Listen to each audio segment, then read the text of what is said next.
ہمارے اہل کرم کے پروگرام کے سلسلے میں اس بار ابن انشا کو دعوت دی گئی ہے۔ یہ شاعر بھی ہیں، مزاح نگار بھی ہیں، صحافی بھی ہیں، ان کی کئی حیثیتیں ہیں۔ ابن انشا کا قلمی نام ہے، ان کے جو قریبی حلقے کے لوگ ہیں، جو دوست ہیں، وہ انشا جی کہتے ہیں، اور خود انشا جی کو یہ نام پسند ہے۔ آپ اگر ان کی نظمیں پڑھیں، غزلیں دیکھیں تو بعض مقطعوں میں آپ دیکھیں گے کہ انشا جی موجود ہیں۔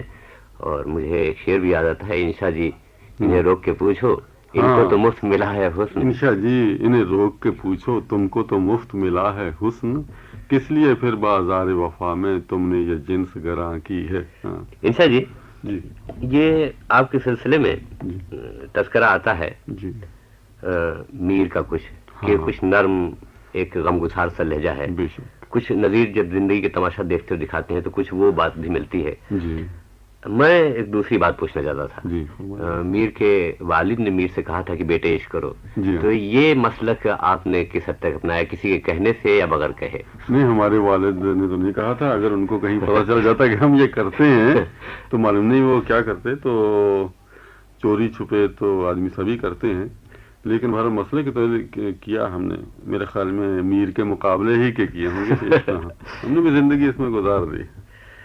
یہ جو بات میر کے لب و لہجے کی کہی جاتی ہے، جی اس کے سلسلے میں میں انشا جی کے بارے میں اپنے سامعین سے یہ کہوں گا کہ نظیر کا کچھ زندگی کے دیکھنے دکھانے کا جو انداز ہے، یا میر کے لہجے میں جو غمگساری ہے، بلکہ ایک اور، میر، نذیر، کبیر اور انشا سارا ایک گھرانہ، اس میں کبیر بھی جی، سمجھے تینوں کا ملغوبہ مل کے۔ اور اس میں ایک چیز اور شامل ہو گئی ہے، جب ہم انشا جی کو پاتے ہیں، زندگی کا نیا شعور اس سے ایک آہنگ بنا ہے، جسے ہم چاند نگر کی شاعری کہتے ہیں۔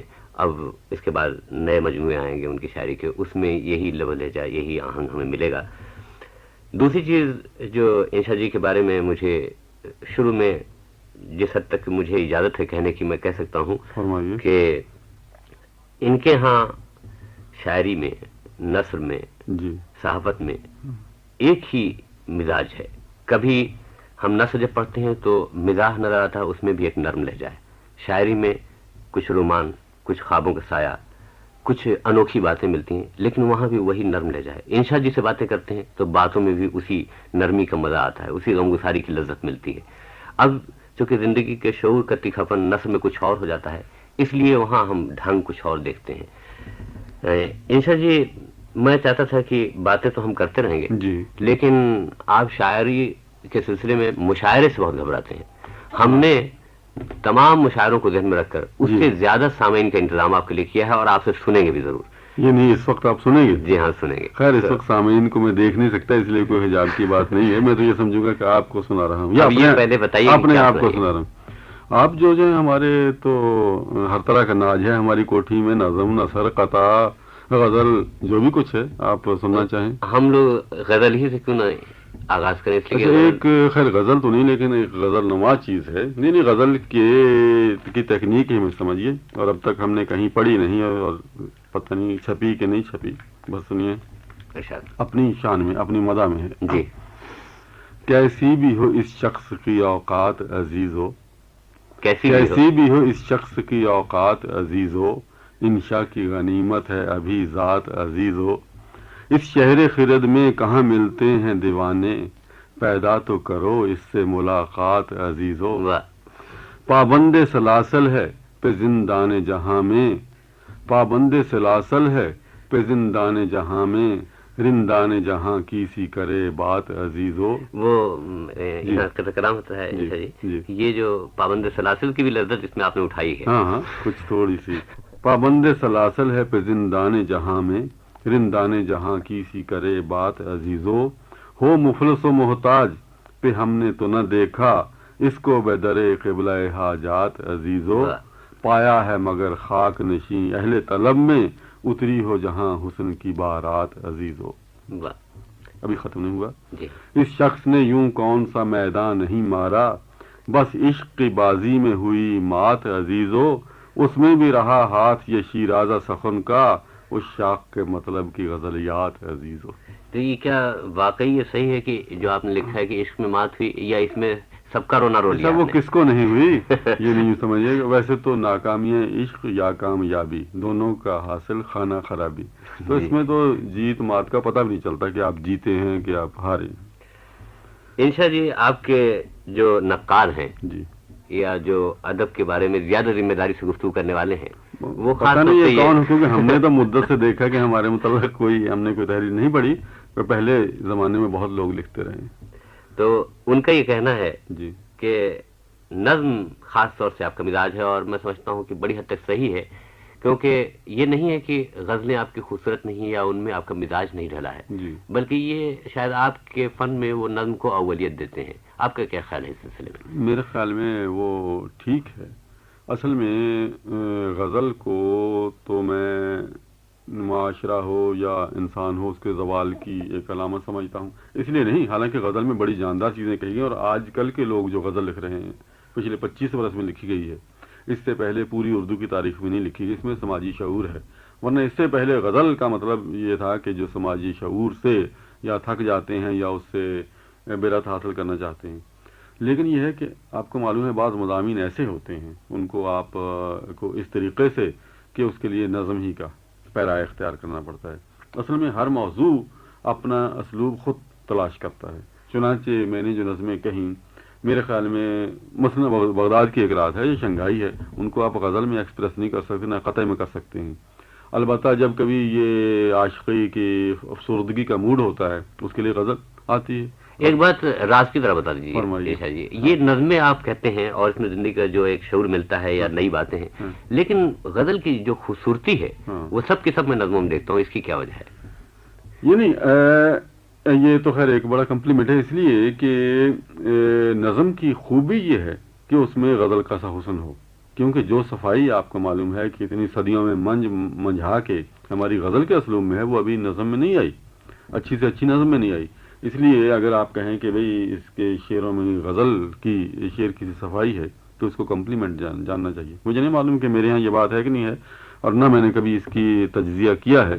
بہرصورت یہ ہے کہ میرے آپ سماجی شعور، دوسرے سماجی شعور جو ایک کانشیس شاعر ہوں یا تھا جو بھی کچھ کہیے، کیونکہ چاند نگر کا جو شاعر ہے وہ آج کے شاعر سے تھوڑا سا مختلف ہے، میرے خیال میں وہ بہتر بھی تھا۔ اس زمانے کی بالکل نوجوانی کی عمر کی وہ ساری شاعری ہے، اس میں ایڈونچر کرنے کا، خطرے مول لینے کا، یہ ہر چیز کا حوصلہ ہوتا ہے نا۔ اور پھر یہ ہے کہ آپ کو معلوم ہے ہم مسافر زندگی میں وہ اس عمر میں تو دیوار سے بھی آدمی ٹکرا جاتا ہے، تو وہ جو نظمیں ہیں یہ اس دور کی نظمیں ہیں۔ اس کے بعد آدمی اپنی اصطلاح میں تو میچیور ہو جاتا ہے، جی، لیکن دوسرے اگر میں آبجیکٹو بھی آپ دیکھیں تو کمزور ہو جاتا ہے، مصلحت پسند ہو جاتا ہے۔ تو اور آپ نے دیکھا ہمارے اچھے اچھے شاعر، اچھے اچھے افسانہ نگار شروع میں کیا لکھتے تھے، بعد میں تانا آسانی پہ آ گئے، غزل پہ آ گئے یا بیکار موضوعات پہ آ گئے۔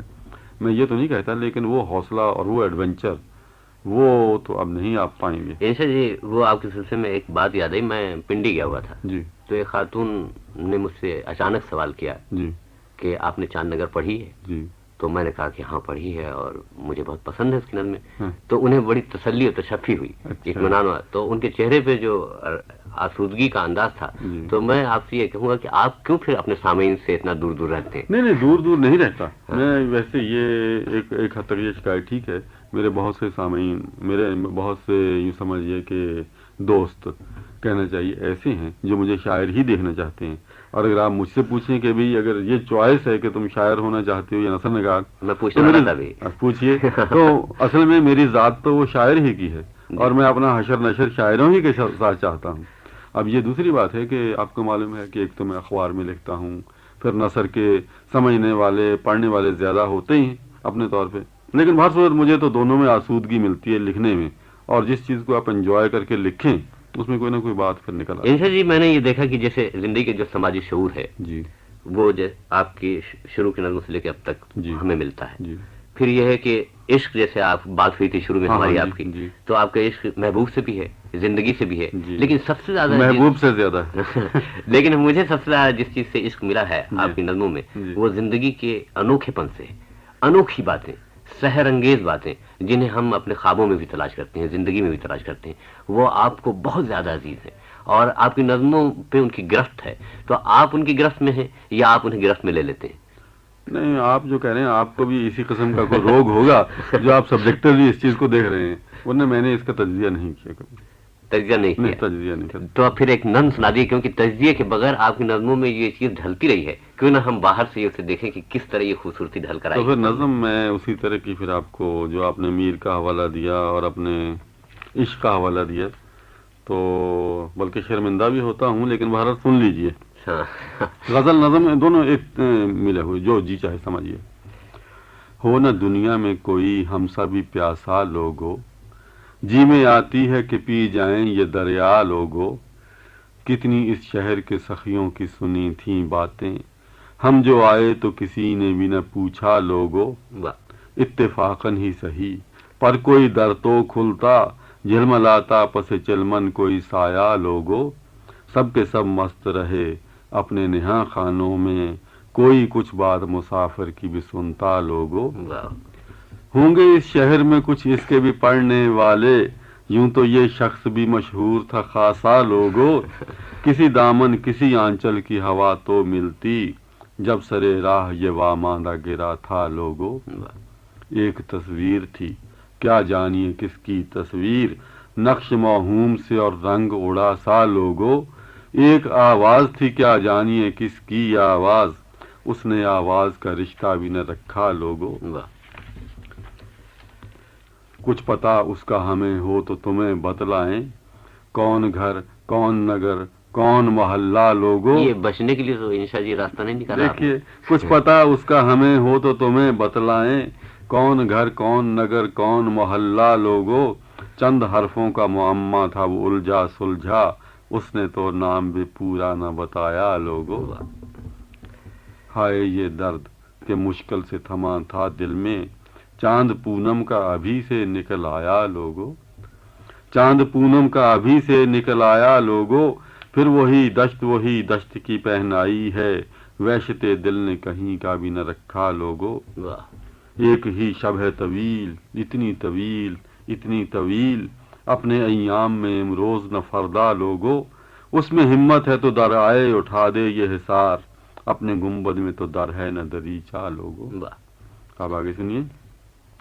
آج کی ڈاک سے کیا کوئی لفافہ آیا، آج کی ڈاک سے کیا کوئی لفافہ آیا، کیسی سرگوشیاں کرتے ہو ارے کیا لوگو، کوئی پیغام زبانی بھی نہیں کچھ بھی نہیں، ہم نے اپنے کو بہت دیر سنبھالا لوگو، بند آنکھیں ہوئی جاتی ہیں پساریں پاؤں، نیند سی نیند ہمیں اب نہ اٹھانا لوگو، اب کوئی آئے تو کہنا کہ مسافر تو گیا، یہ بھی کہنا کہ بھلا اب بھی نہ جاتا لوگو، راہ تکتے ہوئے پتھراسی گئی تھیں آنکھیں، آہ بھرتے ہوئے چھلنی ہوا سینہ لوگو، ہونٹ جلتے تھے جو لیتا تھا کبھی آپ کا نام، اس طرح اور کسی کو نہ ستانا لوگو۔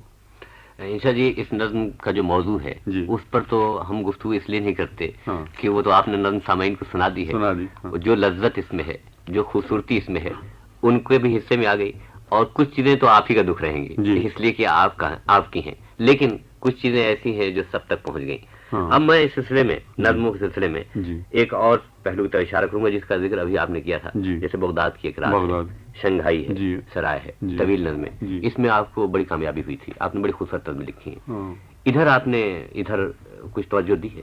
میرے خیال میں یہ کم لکھی ہیں، اس کے بعد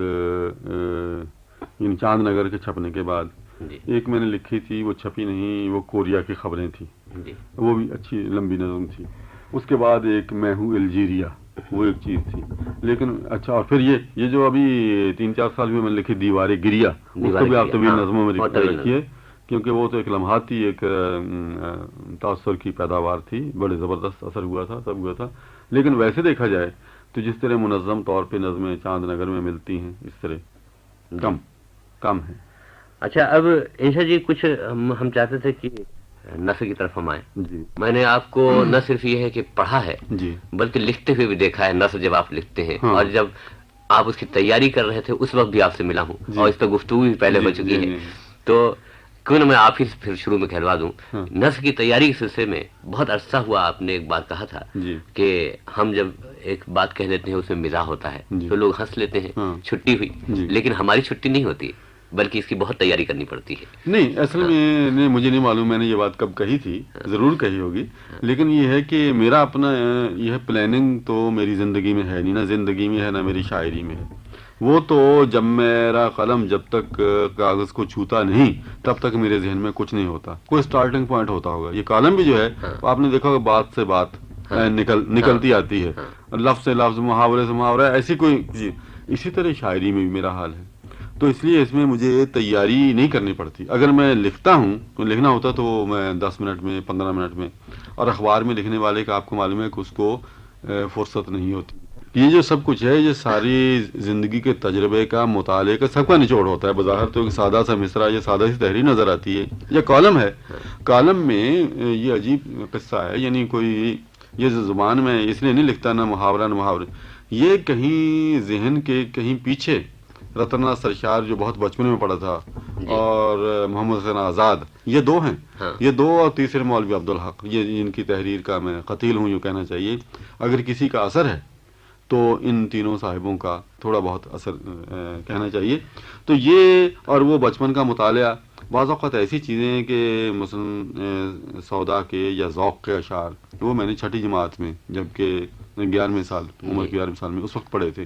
معلوم نہیں کہاں وہ چھپے ہوتے ہیں اور یکلخت وہ قلم کی نوک پہ آ جاتے ہیں. ہاں مطلب آدمی یوں کہنا چاہیے. ہاں تو کانشیسلی نہیں, تو یہ سب چیزیں جو ہیں, چاہے مطالعہ ہے, چاہے شعر ہے, چاہے حوالہ ہے, تو انکانشیسلی ایک فلو آمد کا حصہ بن جاتا ہے. ایگزیکٹلی.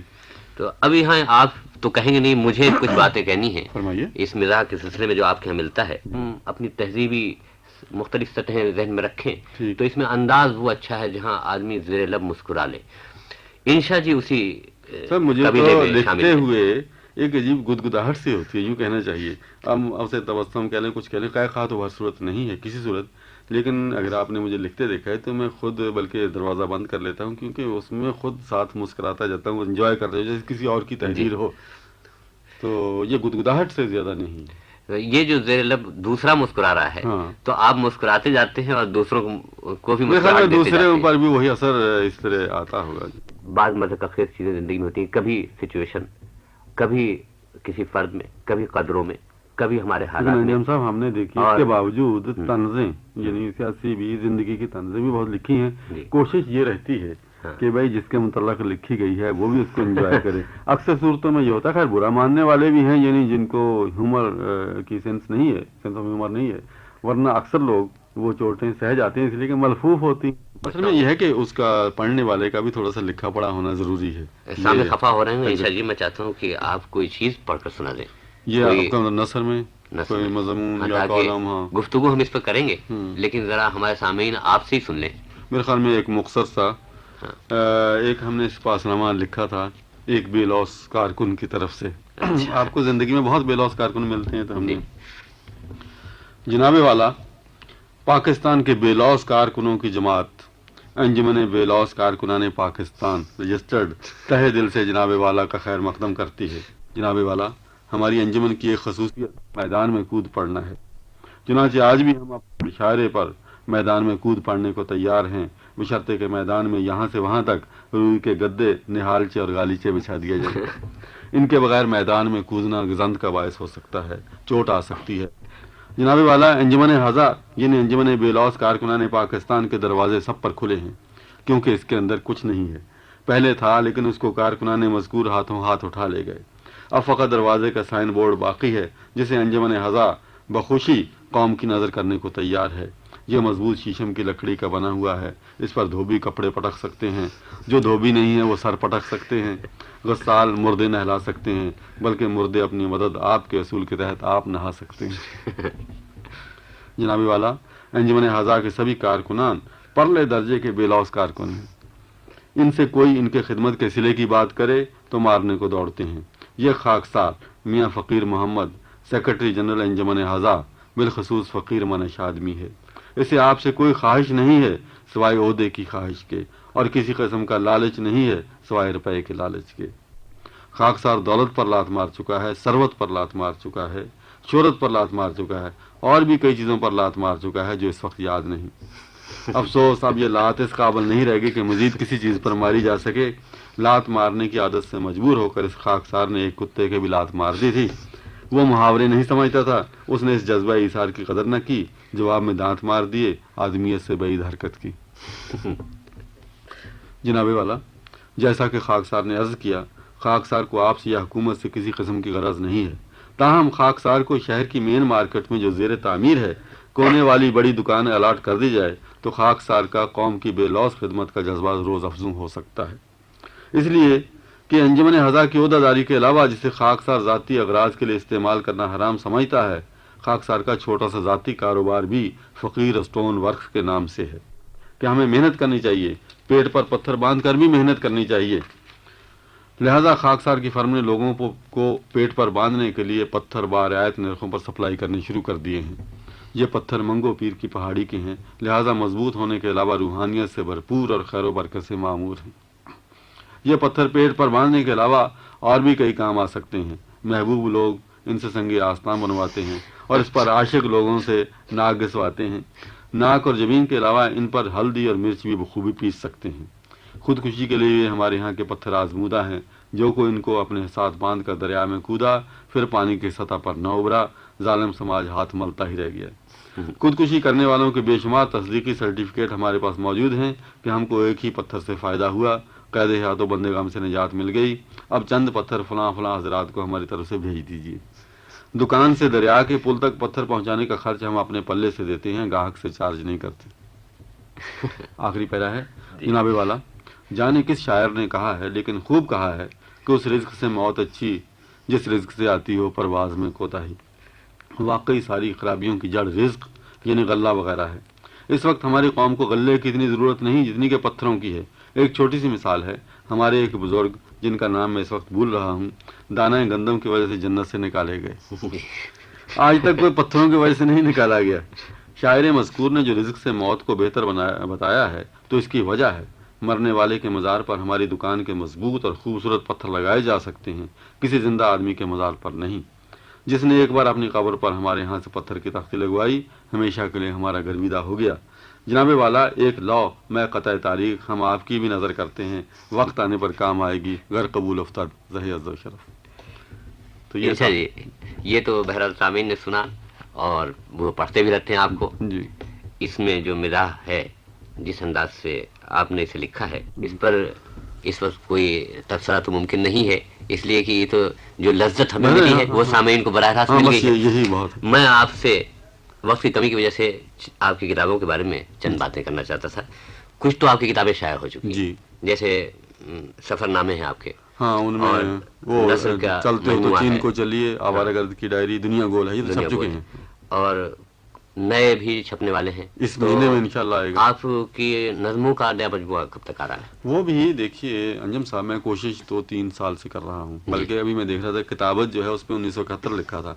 لیکن یہ ہوتا ہے کہ آدمی مانجتا جاتا ہے، اور پرفیکشنسٹ ہونا کوئی اتنی اچھی بات نہیں لیکن بری بات بھی نہیں. تو بعض نظمیں میں مکمل کرنا چاہتا تھا جن میں ایک ایک 2 مصرے باقی ہیں اور وہ ہو نہیں پاتے اور مجموعہ آ نہیں پاتا. پھر میں تباً سست آدمی بھی ہوں، یعنی میں چاہتا تو یہ 6 سال پہلے لا سکتا تھا مجموعہ. خیر اب بھی اگر اگلے مہینے بھی آ جائے تو میں سمجھوں گا غنیمت. تو اگلے مہینے آ رہا ہے انشاءاللہ. کچھ آپ نے نام رکھا ہے اس کا؟ اس کا نام ہے اس بستی کے ایک کوچے میں. آپ نے آخر یہ نام کیوں رکھا ہے؟ یہ اگر آپ نے میری وہ نظم پڑھی ہو، اس بستی کے ایک کوچے میں ایک انشا نام کا دیوانہ، ایک نار پہ جان کو ہار گیا، مشہور ہے اس کا افسانہ. وقت ہوتا تو میں آج آپ کو وہ نظم سناتا، بس یہ میں نے نام اس سے لیا ہے. تو سامعین، آپ سے یہ کہنا تھا کہ یہ انشا جی تھے جن سے آپ ملے ہیں ابھی. ان کی غزل بھی سنی، نظم بھی سنی، ان کا ادبی مضمون بھی سنا. انجم صاحب، میں اپنی تعریف سن کے بہت خوش ہوا. بہرحال آپ کا شکریہ ادا کرتا ہوں. اس میں شکریہ کیا، یہ تو آپ نے اپنا جو کام کیا اسی کی بدنامی میں نے کرائی ہے. نہیں، بس ایک دوست نوازی بھی ہوتی ہے.